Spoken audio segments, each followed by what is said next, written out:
mle msimamo huo. Tuko sawa? Upendo na uaminifu, si ndio? Majukumu. Bwana Yesu asifiwe. Kuna majukumu ambayo mtu ni ayatimize. Kuna majukumu fulani katika ndoa ambayo kila mtu katika nyinyi watu wawili, kila mtu atimize. Amenisaidia. Bwana Yesu asifiwe.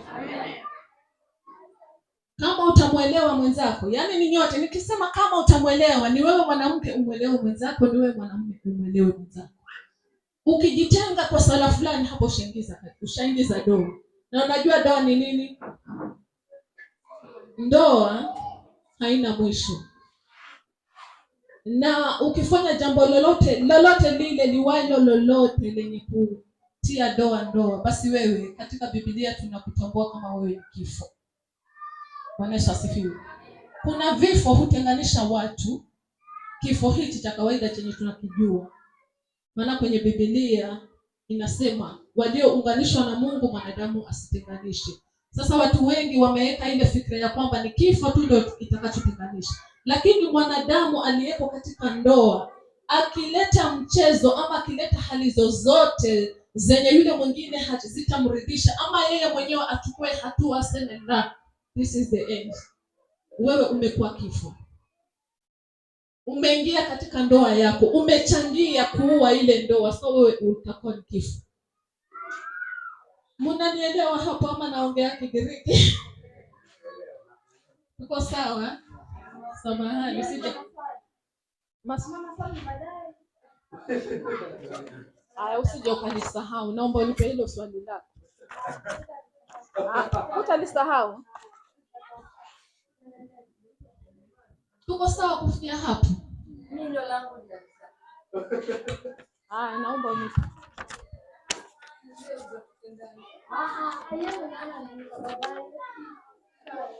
Tumependana sote, tumeokoka. Lakini penye namjua mimi, nikifika huko nyumbani sivyo nitakapokumuona, ama yale mazuri yenye alikuwa akiniambia, pengine huko hakutakuwa na lile baby hani. Utafanyaje? Amen. Naomba sijui nilijibu sahihi tayari. Nimetangulia kusema utakapoingia katika ndoa uwe umejipanga. Na kama hutaelewa huyu ananipenda wala huyu ninamdanganya, hapo kutakuwa hakuna ndoa. Tuko sawa? Nimesema ukiingia katika ndoa niwe umemaanisha unaenda mbele, hakuna kurudi nyuma. Na kama alikwambia kuna hani na sweet na hukuziona huko, jua huyo mwenzako hakuwa tayari mwaminifu, alikudanganya. Kwa hivyo hiyo ndoa hiyo iko na maswali, imeanza tayari na msingi ambao sio. Kwa hivyo hapo kuna mambo mengine ambayo yaingiliwe kati ndio mambo yawe sawa. Kama utaona mnaweza mkatembea pamoja mpaka mwisho, kuna mambo ya kurekebishwa. Na mwenye kurekebishwa naye ni akubali kurekebishwa. Kama hataki, so kuna mambo ya kujipanga katika ndoa. Na sana ninaongea hili kwa sababu ya Wakristo. Wakristo ni wawe watiifu. Si tuko na utiifu katika makanisa. So yule mwenzako hata kama ulimpata kwa njia ile, lakini wakati ukishaingia na ulimpenda, si ulimpenda, hiyo pia inaitwa ndoa na nimshike kwenda mbele. Manake si wote wale wanavalishwa pete ndoa zao zinadumu. Wanaweza shindwa na wale wenye waliingilia hivi kisha ndoa zao zikawa vizuri. Kwa hivyo neno ndoa liko tofauti kabisa. Wale wenye walioana katika sheria za Biblia na kuna wale wengine, zote hizo ni ndoa. Lakini ndoa itwe ndoa ni nyinyi wawili mcheze pati zenu vizuri. Muelewe ndoa ni nini nyinyi watu wawili, na mshike safari ya ndoa yenu muendeleze vizuri, hata watu wengine waige mfano. So kama uliingia katika ndoa na ukapromisiwa vitu na huku viona, tayari hapo kuna maswali. Na kama ulikuwa kanisani labda pengine hukufuata masharti, ndio maana ukaingia katika mtego, sasa utakuwa hauna wakulaumu.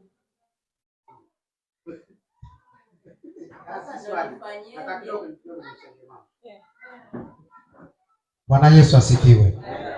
Kwa ajili ya mama jinsi swali alilouliza uzidi kumsaidia. Unajua katika ndoa kuonana si maisha. Kule kuonana kule nje na hani la nje inakuwa inakuwa zaidi kushinda la nyumbani. Na there hizo. Akikuona kule nje kwa sababu mumeonana tu anaweza kupata hata 1,000.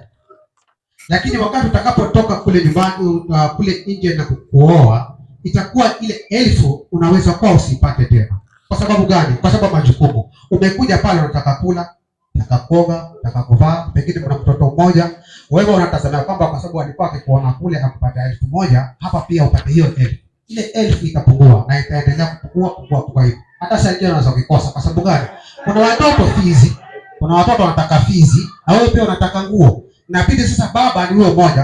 Huyo baba kitabu, huyo baba soksi, huyo baba chakula, huyo baba uniform, kila kitu ni baba. Inafika wakati ile 1,000 ambayo ukipata kule nje hautaipata. Inabidi sasa mzee achukue hizo pesa apeleke fizi na wewe ubaki bila shidiria na ubaki bila mboga. Kwa sababu gani? Hayo ni majukumu. Ndio nimesema kwamba yale ya nje nafikiri jaribu kuyapunguza kwamba ukiingia hapa inatakikana ubadilike. Yuko kulingana ile situation vile iko, kwa sababu ile hani sidhani kama itakuwa kama ile ya kule.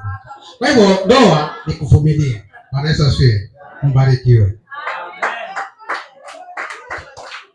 Bwana Yesu asifiwe. Mnakubaliana na maelezo yangu mzee? Nyosheni mikono nijue ni percentage kubwa. Ndio nimesema mimi nikikusaidia katika swali lako ni sawa. Jirani yako akukusaidia, elewa tusonge mbele. Sawa? Hilo swali nadhani limeridhika, lakini kuna huyu mzee hapa. Alafu tuwe haraka. Swali na jibu haraka. Swali langu linakuja kwa upendo. Nafikiria watu wazima. So naweza pita kidogo. Okay. Unaweza kuwa umeoa ama nimeoa. Lakini vile ambavyo nimemzoea zile siku za kwanza mbele zikaja badilika. Nyumbani yani. Nimemuoa kwa nyumba, lakini akiwa mgeni atakutreat kigeni. Baada ya muda nakupea ratiba. Kwamba kwa wiki mara moja ama kwa mwezi mara moja. Okay. Sasa hali kama hizo je, zinakuaje katika sisi ambao tumeokoka? Tuvumilie. Bwana Yesu asifiwe. Umeshaelewa hilo swali? Ongea wasiwasi.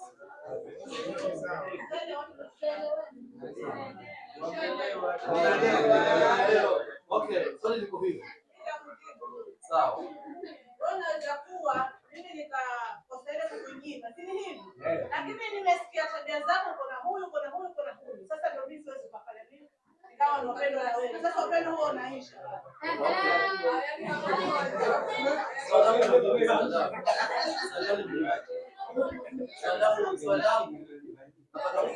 Nakulieleza vizuri. Okay, tumeoana, tuko mke na mume. Okay, tunapendana sana. Na nikawa pengine hata hizo tabia bado sijazionyesha ama hata mwenzangu hajabisha tabia hizo. Unaona?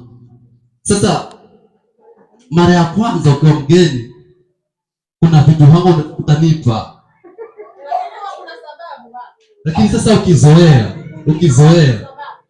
unaenda kwa taratibu na pengine kwa wiki mara moja. Ama kwa mwezi mara moja. Sasa unakuta kama nakuja kanisani lakini siko sawa.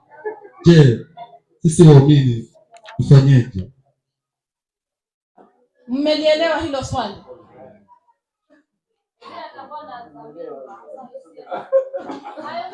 Naomba songe huku kidogo mama.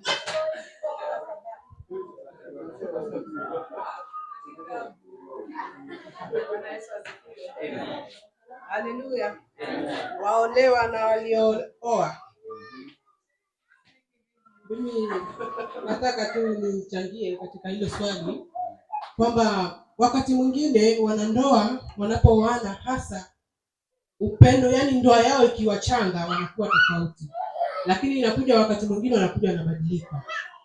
Sasa kitu ambacho nilikuwa nataka kuchangia ni kwamba kulingana na upendo ama kulingana na hiyo ndoa yenyewe, hii ndoa inapoanzishwa, kwanza mimi ama huo partner wangu na kuwe kuna muda wa kujuana.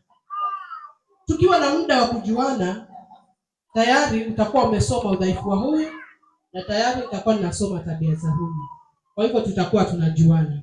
Kitambo cha kuenda na kuiendea hiyo ndoa, mimi niwe nimejua weakness za mwenzangu na mwenzangu amejua weakness zangu. Na labda kama imekuwa haraka haraka kiasi cha kwamba hatukuweza kufahamiana hivyo, ndio hizi shida zinaweza kutokea. Lakini katika ndoa tabu zinapotokea, tunatakikana tuvumilie. Maana maandiko yanasema ya kwamba mwanadamu hawezi kutenganisha hao wawili wakiwa mpendana. Mtu akiamua kuingia katika ndoa, huwa ameamua na ni aingie kabisa. Na ukisema ya kwamba ilikuwa ni baby hani kulingana na mapato, labda tutaangalia mambo mzee ameongea hapa. Inawezekana kwamba mimi nimeingia, nimeonyesha upendo mwingi sana, nikaingia katika hiyo ndoa. Na labda ningekuwa napewa sana. Sasa kitu ambacho nanijiulize, niliingia katika ile ndoa kwa sababu nilikuwa napewa, naangalia pochi ya mzee, ama nilikuwa naingia kwa sababu ya upendo juu ya huyo mzee? Na huyu mzee naye kama atakuja aseme basi mara napewa mara nanyimwa, kuna sababu labda.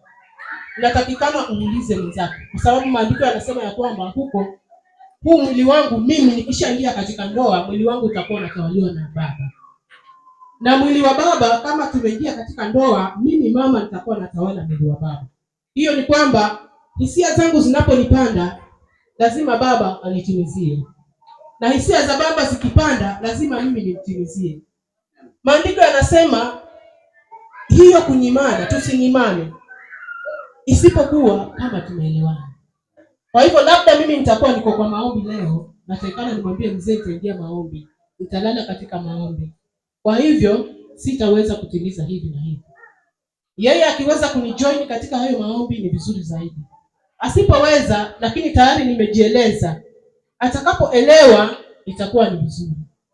Kwa wale ambao wote wameokoka. Lakini kunao wengine ambao wameoleka kwa watu ambao hawajaokoka. Umeingia pale, umeambiwa msinyimane. Labda niko katika maombi, nimemwambia na hakuelewa.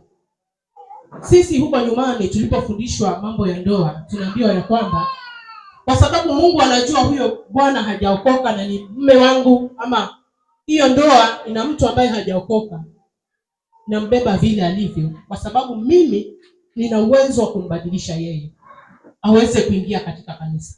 Kwa hivyo katika kunyimana, labda mimi niko katika maombi, inawezekana kwamba nimpee haki yake na nibaki katika maombi.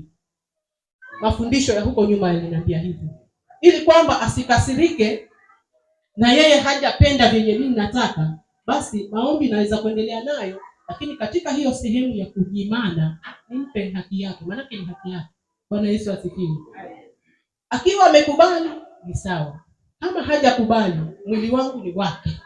Mimi sina say juu ya mwili wangu, lakini katika moyo wangu nitakuwa niko katika maombi na najua Mungu atakuwa anaelewa hiyo. Bwana Yesu asifiwe. Wapendwa, tunapoingia katika ndoa, tupeane nafasi ya kuchunguza mpaka, na tena wacha kuchunguza tu. Maana wengine wanaweza kujidekeza na dakika mwisho ikawa hawako wazi. Mama mchungaji amesema uaminifu, na huyo mama akasema upendo. Bwana Yesu asifiwe. Tukizingatia upendo na uaminifu katika ndoa zetu zitadumu, zitabebeka. Haitakuwa rahisi kuvunja ndoa yako kwa sababu ya weakness ndogo ambayo umepata mzee wako yuko nayo. Bwana Yesu asifiwe. Tuzingatie uaminifu, na zaidi ya yote Mungu atangulie hapo. Katika hiyo ndoa Mungu atangulie. Katika kila kitu utakachokuwa unakifanya wewe na mume wako, Mungu ahusishwe. Maana bila Mungu kuhusisha, basi shetani atavuruga. Bwana awabariki. Amen. Bwana Yesu asifiwe. Haya, maswali baadaye. Nataka kumalizia ili nimpishe mchungaji, maana mimi nilikuwa nagusia tu. Mwenyewe yuko kwenye ataongea. Sawa? Mimi nagusia, kwa hivyo na summarize.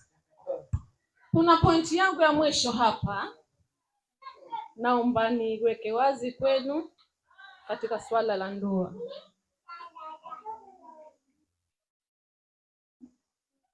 Ndoa huwa iko na maono, vision and purpose. Kiswahili ni nini?